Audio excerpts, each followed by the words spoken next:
दुनिया में तीन चीजें हैं जो मृत्यु के बाद भी पीछा नहीं छोड़ती। एक, पुण्य। पुण्य मृत्यु के बाद व्यक्ति को स्वर्ग ले जाता है। दो, पाप। पाप मृत्यु के बाद व्यक्ति को नरक ले जाता है।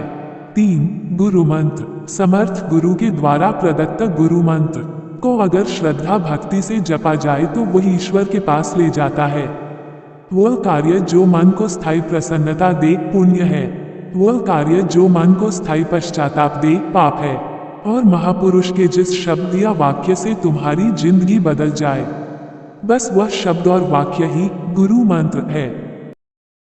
क्रोध करना है, किसी से बदला लेना है, तो इसमें जल्दबाजी मत करना, बल्कि किसी ज्योतिषी के पास जाना और कहना कि मुझे क्रोध करना है। एक आदमी है जिससे बदला लेना है, इसके लिए आप अच्छा सा मुहूर्त निकाल कर दीजिए।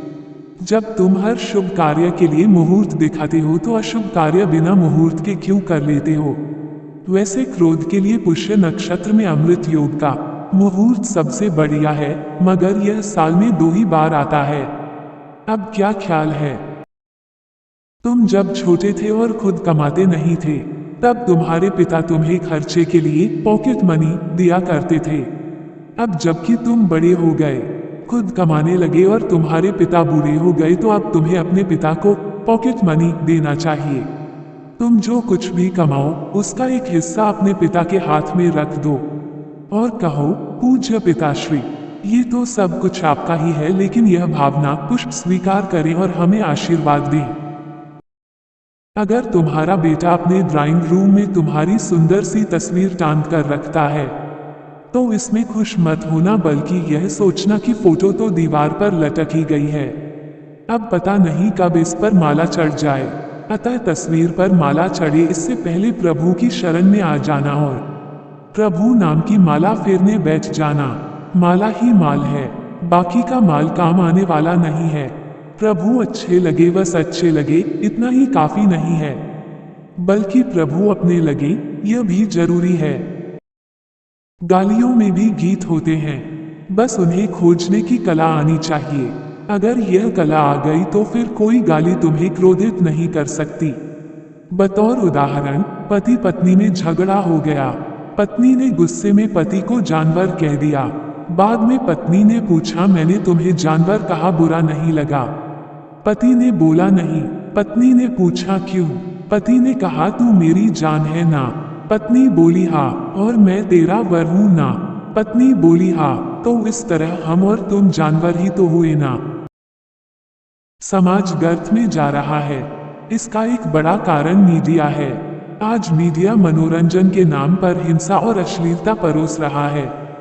मीडिया सच्चे समाचार की होड़ में अच्छे समाचार भूल गया है। हर सच्चा समाचार अच्छा हो यह जरूरी नहीं है। जिन समाचारों से समाज का स्वास्थ्य खराब हो उन्हें न छापने दिखाने में ही बेहतरी है। समाज के सुधार में मीडिया की अहम भूमिका हो सकती है, मगर दुर्भाग्य है कि लोकतंत्र का यह चौथा स्तंभ भी आज व्यावसायिकता का शिकार होता जा रहा है। अगर आप पत्नी हैं, तो आप अपने पति को आय से अधिक व्यय मत करिए, कारण कि आय और व्यय में संतुलन बनता है तो ही दाम्पत्य जीवन में संतुलन बनता है।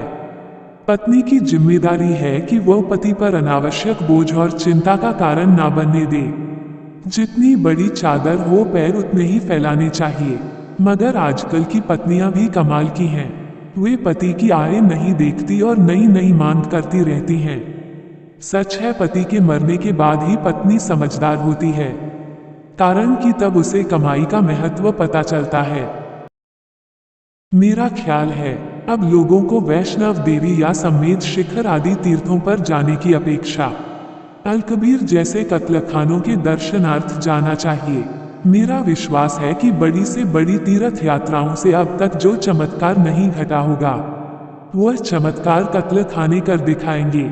वहां रोंगटे खड़े कर देने वाले क्रूर दृश्य देखने के बाद शायद ही कोई मांसाहारी रह पाए। वहां भैंसों को काटते और उनकी खाल निकालते देखकर अंतरात्मा कांप जाएगी। बिल्ली और शेख चिल्ली की तरह अब दिल्ली भी भरोसे के काबिल नहीं रही। हज करके लौटी बिल्ली पर अगर चूहे यह भरोसा कर ले कि अब वह सुधर गई है, उसने चूहे खाना छोड़ दिया है। तो यह उनकी बड़ी भूल होगी। जो सिर्फ सपनों में जीना जानता है, ऐसा शेख चिल्ली भी भरोसे के काबिल कैसे हो सकता है। और दिल्ली जहां सिर्फ बातों के बादशाहों का जमावड़ा हो और आचरण के आचार्य दूर दूर तक दिखाई न देते हो, ऐसी दिल्ली से भी आखिर क्या उम्मीद की जा सकती है। गाय आज धर्म, नीति और राजनीति के बीच पिस रही है। जब तक गाय धर्म, नीति और राजनीति के जाल से मुक्त नहीं होगी, तब तक गौ हत्या को रोका नहीं जा सकता। मेरा मानना है कि अगर हम गाय को धर्म, नीति और राजनीति के जंजाल से बाहर निकाल दें और उसे पूरी तरह से अर्थ नीति से जोड़ दें, तो स्वतः ही देश में गौरक्षा आंदोलन सफल हो जाएगा।